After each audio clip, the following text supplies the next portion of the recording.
Jsme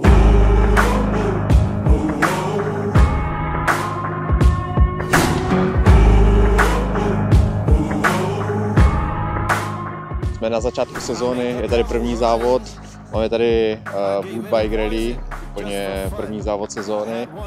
Včerejší tréninky byly skvělé, ráno to bylo trošku naslizlé, celkem to dost klouzalo, ale pak se to vyjezdilo, náš tým neměl skoro žádné pády, takže dneska je tu race day a jdeme do toho, jdeme si pro to.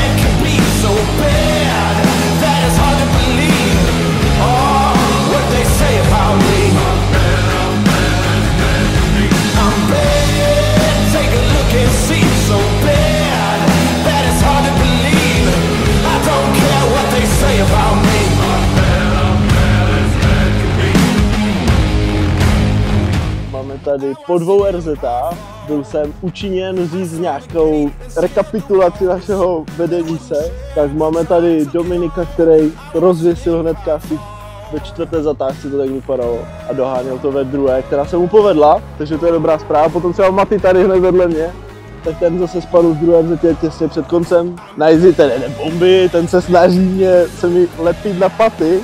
Pojede Amoury styl, říkal lokty k nebi. Simon, ten spadl v 1. a jinak teď jede bomby a mně se naštěstí povedly zatím obě 2. Jsem tam se viděl 14. celkově.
Takže za mě jsme si závod jako celý tým určitě všichni užili. Myslím si, že nám to všem dalo hodně zkušeností do sezóny. Zkušenosti rozhodně, hlavně někteří spadli hned v první jízdě, někteří nespadli vůbec. Ano. To bych jako vyzdvihl a za mě vydařený závod, dobrý start do sezóny.